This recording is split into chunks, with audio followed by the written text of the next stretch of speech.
Yesterday, reporters asked Raiders head coach Josh McDaniels about Colin Kaepernick's workout. Not a surprise here. He is from the Belichick coaching tree. McDaniels wouldn't give a lot of detail. Take a listen. Just a standard procedure. We won't only talk about the people that are on our team. I mean, Dave and his staff have worked out tons of guys, this spring.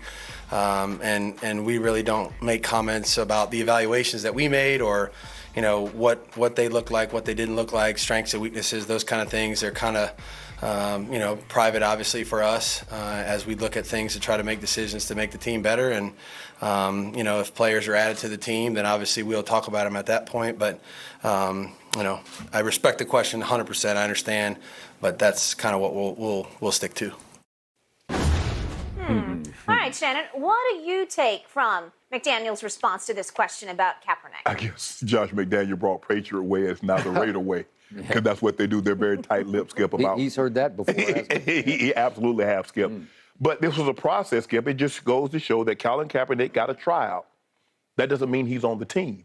And you covered this game. I played 14 years. On my off day, which was Tuesday, I would go over there to work out, and anywhere between 2 and 10 players would be putting on Broncos gear or Ravens gear, and they would go out on the field. The DBs would go run the 40 and do DB drills. Wide receivers would do wide receiver drill, offensive linemen, so forth and so on. That didn't mean they were on the team. They got a tryout, and the evaluators were evaluating the players. Okay, is that person good enough? Could they help us potentially? If not now, maybe down the road at some point in time. Yep. And do you make your evaluation and do you sign the player accordingly? People automatically assume, well, if you got a tryout, you're on the team. No. That's not how it works. We're evaluating you to see if you're worthy of us offering you a contract and putting you on the team. Nothing more, nothing less. But the difference is that those 2 to 10 players who paraded through every week after week after week, none of them had literally changed the world as we know it. Go ahead. But he changed the world. He didn't change the football world. Nope. It's not like he won 5 Super Bowls. That's a whole different argument. Yep. Plus the fact, Skip, he's been away from 5 years. He hadn't played NFL football. Going on 6. Going on 6 years. So 5 years he's been away from it. He's got to knock the rust off. And I'm sure look, you get better by doing something by doing it. Just coming out there in shorts and just try to do that. And I'm not so sure how much he did of that during his 5 years away from the game. So he has a very steep hill to climb. Yep. I appreciate them giving a lot of people, that's just a token. No, that wasn't a token. A token was a lot of these other teams did by just bringing him in and just having a conversation with him. At least they put him through a workout. Yeah, by the way, see Pete Carroll. Go ahead. Yes. Exactly. This was an official team. Skip, this wasn't show up in Atlanta and then all of a sudden, well, I don't like the setup over here. I'm going to take my setup over there. And then half the team's like, nah, well, we're not going. We thought it was going to be here. It's not here. It's going to be over there. So we're going. It wasn't that. An actual NFL team brought Colin Kaepernick in to evaluate him. That's what they did. They didn't say they were going to sign him. They said, we're going to give Colin Kaepernick an opportunity to be up under evaluation. So I have no problem with what they did, how the process went, and I have no problem with Josh McDaniels' explanation because that's what it was. I'm not going to get into a situation of we're evaluating players. Why am I going to tell you what he did good and then somebody else go and sign him before we did, before we can? So, no, we're going to keep those that process private, and at a later date and time, we're going to get together, we'll huddle it up, and it's like, okay, guys, what do you think? Can you think he can help us down the road if we were to bring him to camp? Do you think if he got 4 or 5 weeks, or if he got some OTAs, if he got some mini camps up under his belt, along with training camp, do you think he could help us? Those are the evaluation, Skip, that's going on after the evaluation of the workout. So I don't have a problem with anything Josh McDaniels said or how it's being played out or how it's playing out.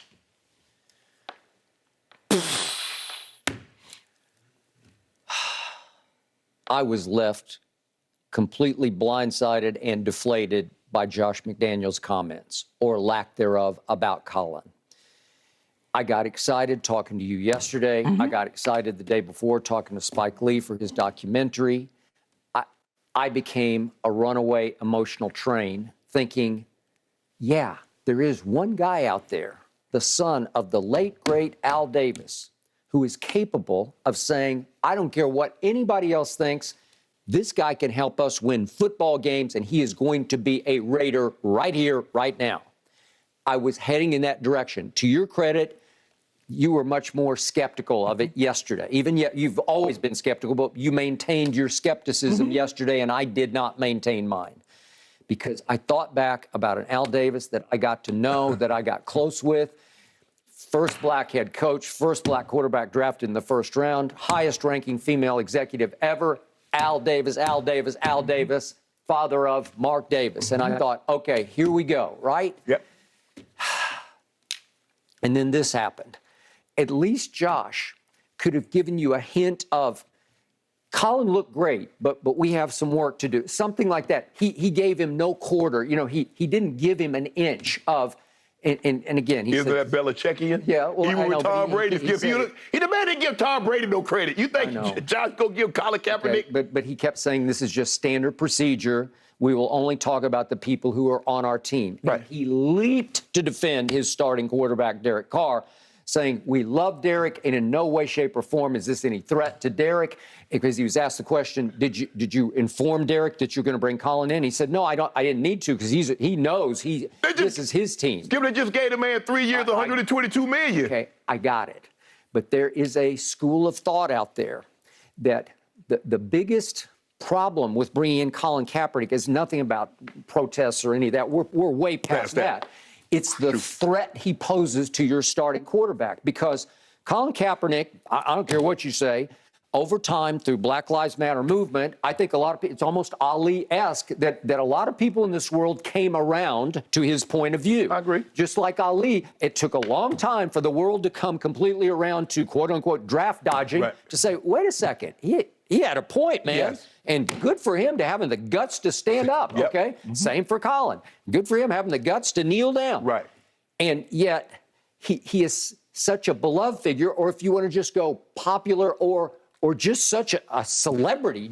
He has such celebrity appeal. He has such a huge quota rate, a Q rating out there that you say, gee, if you bring him in and your starter has one off game, that the world is going to be up, in arms about you. You got to go with Colin. You got to give him a shot here. So he can be an immediate threat to your starter, and I believe that's why Pete Carroll's saying, God, I don't want to bring him here for when he had Russell. Right. Do we want to have Russell have that kind of threat? I think the thing is, Skip, is that head coaches that understand and that's not moved by the fan base, they know, head coaches know, if I listen to the fan base, pretty soon I'll be up in the stands with them. Well, that's a fact. And that's Josh McDaniels. He understands. The one thing about Coach Belichick, all this where he needs to play that, no, we determine.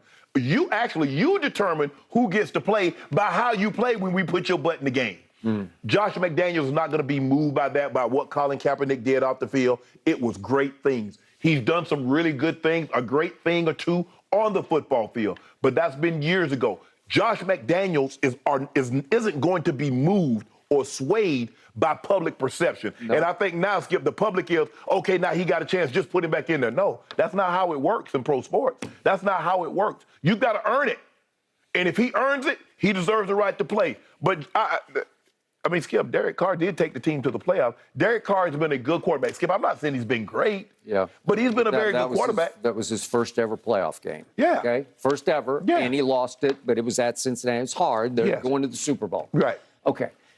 It's starting to smack to me of Mark Davis was the one owner who had the guts to say, I don't care even what my football staff wants to do, because remember about a month or so ago, he said, I would bless bringing in Colin depending on what my football people tell me. Right. Well, it feels like in the end, knowing that Spike Lee had set up an interview for this documentary that took place yesterday, it felt like just a couple of days ahead, Mark Davis said, I'm going to do, speaking of Spike, I'm going to do the right thing. Right. I'm going to bring in Colin for a workout, whether my football people like it or not, because it felt like Josh didn't love it. Right. That's how it came across to me. Or he at least, there's no rule that says you can't say, Colin looked great, but we have a lot of work to do. You can say what you say, but give him just a tidbit of positivity, just a When have you known Coach Belichick to give Never. somebody? Okay, I got it. Give me, you know, and what? And Josh seems to have more of a heart than no, he doesn't. No, he doesn't. so? No, hell no. Okay. Hell no. Right. Well, you're down on him over the cheating scandal. but having had people in that organization that was there when he was there, the problem was he tried to be Belichick to the extreme. Yeah, okay. Well, he was yesterday, and it doesn't bode well for Colin. And then I looked harder at their depth chart, and remember, Nick Mullins, they gave him a 1-year, $2 million deal Right. with $1 million guaranteed to be clearly the backup quarterback. Right. And then you have to believe that Josh McDaniels likes to the point of loves Jared Stidham because they drafted him up in New England and groomed him, right? They traded for that. Okay. They didn't give up much compensation, no, but they acquired him to be clearly their developmental third quarterback. Right. Okay, well, they're pretty stacked. In their minds, they probably said, well, we're already committed, right? Right. We're going to lose $1 million if we cut Nick Mullins. Which is not much, Skip. But like I said, when you got 4 quarterbacks, Colin Kaepernick is going to need to clearly be the number 2. I don't believe Colin Kaepernick can be the number 3 quarterback, Skip, and have him just run scout team. He like, look, I don't have a problem coming in being the backup, but I don't see him being the backup to the backup. Yeah, I got it. It's almost Cam Newton syndrome where we keep talking about Cam is such a big personality, and he's an MVP. You know, it's hard to bring in Cam as your backup quarterback. Yeah. It's like he's born to be a starter. Right. Well, I feel the same way about Colin Kaepernick. Right. He showed you, especially for the first 2 years, they weren't just good, they were spectacular years. Skip, we've seen quarterbacks